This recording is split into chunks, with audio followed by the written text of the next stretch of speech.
Quando eu assumo o McDonald's, a gente estava vivendo um momento muito ruim e que a gente precisava dar uma balançada nela, a gente precisava sacudir aquela poeira toda.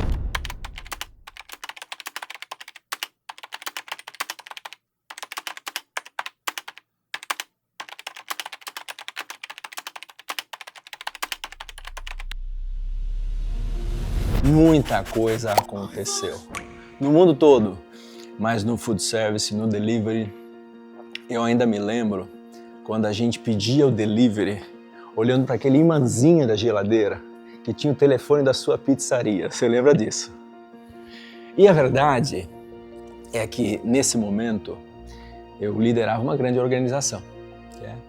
Tenho orgulho de dizer que liderei a transformação no Brasil de uma das maiores marcas do mundo. O McDonald's virou o Mac no período em que eu era presidente dessa marca.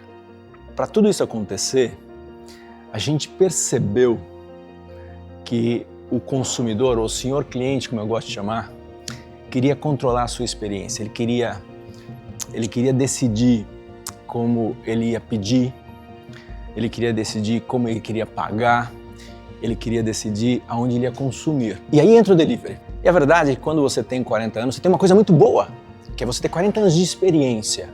Por outro lado, os seus ativos, os seus restaurantes, onde o consumidor estava consumindo, também tinha 40 anos de idade.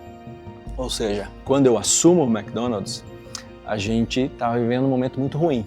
Um momento em que a marca perdia market share, a marca era vista como uma empresa empoeirada, envelhecida, e que a gente precisava dar uma balançada nela, a gente precisava sacudir aquela poeira toda.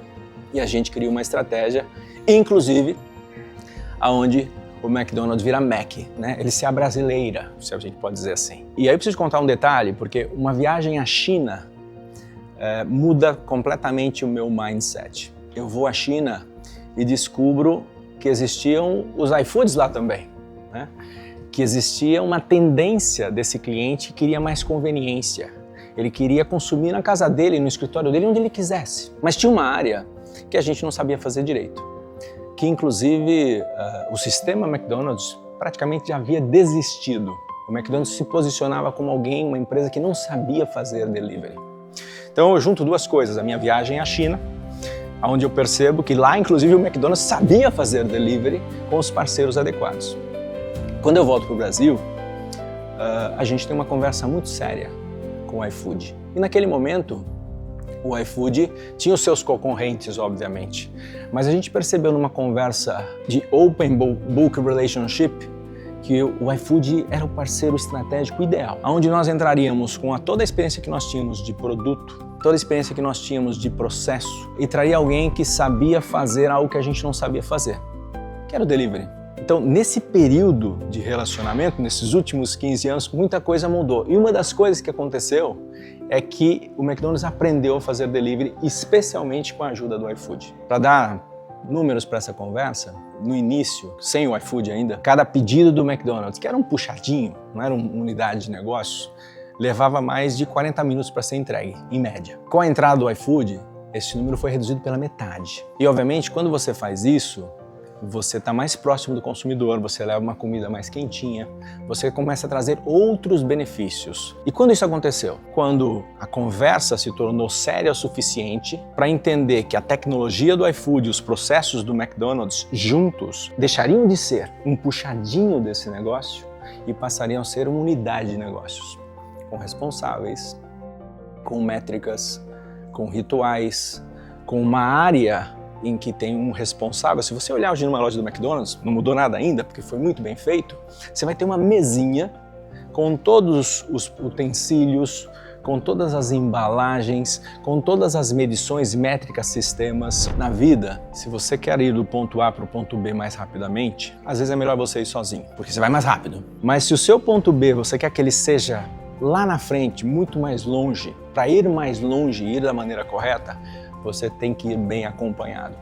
E nós tivemos a sorte, e por isso que eu repito essa história, de ter um parceiro que nos ajudou muito a fazer o que a gente fez nesses últimos 15 anos. A decisão de investir tempo, de investir recursos, de investir dinheiro no delivery, passa por uma percepção clara de que esse consumidor era o consumidor que parava de olhar para o imãzinho de geladeira e que queria uma nova forma de ser atendido. Então, nada mais é do que colocar o consumidor no centro e adaptar suas operações a atender essas necessidades, esse chamamento, esses pedidos que ele tinha em relação ao McDonald's e todas as outras marcas que eu trabalhei. A maneira como algumas empresas, marcas e processos faziam seus negócios, ela mudou o real estate, ela mudou regiões que anteriormente eram muito valorizadas, passam a ser menos valorizadas, mudou tudo, né? Veio o home office e tudo isso. E especialmente o que acontece aí é que você teve um momento em que algumas marcas se retraíram e outras disseram, agora é hora de acelerar. Nós decidimos acelerar. Nós definimos uma estratégia, Delivery, Drive-Thru e Digital. Nós definimos que o consumidor, independente de onde ele estivesse, nós teríamos que ser os primeiros a chegar lá. Eu acho que essa é a função do líder, né? Mostrar o caminho para que os outros venham. Acho que eu tive uma dose de sorte também, porque exatamente antes da pandemia eu havia ido para a China e havia compreendido com o McDonald's e com os iFoods de lá como é que a coisa deveria ser feita. Eu aprendi que precisávamos de embalagens específicas. Eu aprendi que tinha todo um processo de tratamento desse motoqueiro quando ele chegasse na sua loja. E quando a gente volta para o Brasil, eu acho que eu tive uma dose de sorte de ter realmente me associado estrategicamente ao iFood. Enquanto outras empresas do setor preferiram ter diferentes iFoods, vamos chamar assim, para trabalhar com eles, nós decidimos que nós trabalharíamos com o iFood, priorizaríamos o iFood, teríamos eles como parceiro estratégico. Isso mudou o jogo. Quer saber qual foi a próxima decisão que mudou a história do iFood? Se inscreva no canal e ative as notificações para não perder o próximo episódio.